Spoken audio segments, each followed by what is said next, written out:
Since 2020 seems to be the year that Floyd Mayweather wants to make his comeback to the ring, we thought it only proper to have a look on how this man, whose name causes controversy every time you speak it aloud, made $1 billion and joined the very exclusive club of the athletes who've managed to do that.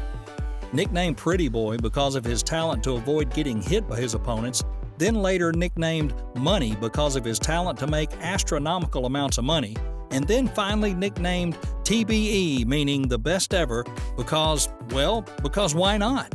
One thing is for certain, Mayweather has a very interesting life. He was born in 1977 in a family of boxers, with both his dad and his uncles being professionals, but that doesn't mean he had an easy start to life. He often talks about the, quote, hell he's been through, unquote, in his childhood years, which makes his ascent to the top even more impressive. He started competing in 1996 professionally, although he had already won some amateur titles before that. And until he retired in 2015, he had managed to be named Fighter of the Decade and won 15 major world titles, including the ring in 5 weight classes, the lineal championship in 4 weight classes, twice at welterweight, and retired with an undefeated record. Also having the highest plus-minus ratio in recorded boxing history. But enough with the titles. We know professional boxers are paid well, but nobody is paid that well as to make $1 billion.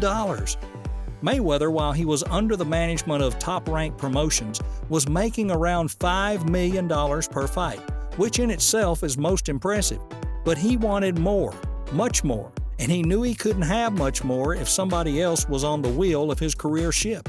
So he found a way to become his own boss. He found an opt-out clause in his contract that he could activate by paying $750,000. And guess what? He did it. Soon after that, he formed the Mayweather Promotions Company and started managing himself. But being just an excellent fighter wasn't enough for the image he wanted.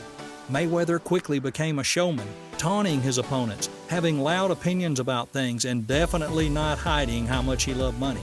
Suddenly, he found his pay-per-view rates soaring. And it was all his, no middleman to take a share. Just in his first fight as his own boss, he made $8 million. But the first fight that really made him a lot of money was May 5th, 2007 against Oscar de la Hoya, which ended in his one and only split decision victory. But he took home $25 million. After that, he almost never earned less than $25 million a fight, with the exception being not in a boxing ring but in a wrestling one in the WWO on the popular show Dancing with the Stars. His comeback to the ring gained him over 1 million pay-per-view buys, meaning his $10 million guarantee ballooned into far more than that because the event actually generated more than $52 million in revenue. And since Mayweather was the promoter, he got the lion's share. An interesting fact that explains why everybody wanted to fight with Mayweather was usually that they made more fighting him and losing than they would by winning with another opponent. Crazy, right? Mayweather used that as a bargaining chip to negotiate with fighters that were proving difficult to convince, and most of the time he actually got what he wanted, the fight. Continuing to make money, for example, when he fought against Victor Ortiz in 2011, he gained no less than $40 million for that fight. Then in 2012, he fought against Miguel Cotto, and he demanded and received a $32 million guarantee, which was the largest in boxing history.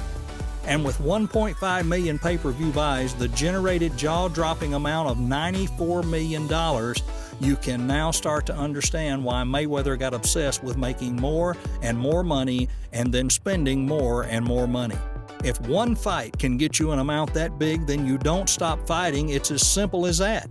Of course it didn't end there. Mayweather managed to break his own record in 2013 by getting a guaranteed $41.5 million plus an additional $30 million in revenue. We hope we've warmed you up enough and you won't be as shocked when you hear about the next one. On May 2nd, 2015, Mayweather fought Manny Pacquiao in what was called the Fight of the Century. Are you ready to hear how much money that fight generated? Take a deep breath. Over $500 million in revenue, while Mayweather received nearly half of it. We can't even imagine these amounts of money.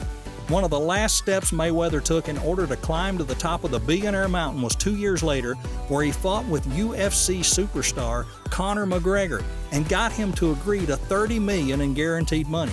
which stops being impressive when you compared it to the $100 million he received as a guarantee.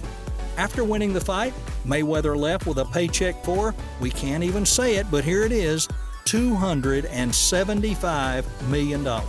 After that, Mayweather retired again, but couldn't help making an appearance in November of 2018 to fight kickboxer Tenshin Nasukawa.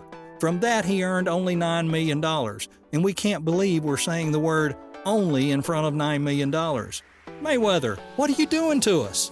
We can only wait and see if the 2 fights he's planning for 2020 are going to happen or not, and what he'll earn from those. No matter if you love him or hate him, you gotta admit this man has a talent, not only as a boxer, but as a moneymaker too. A nickname well earned.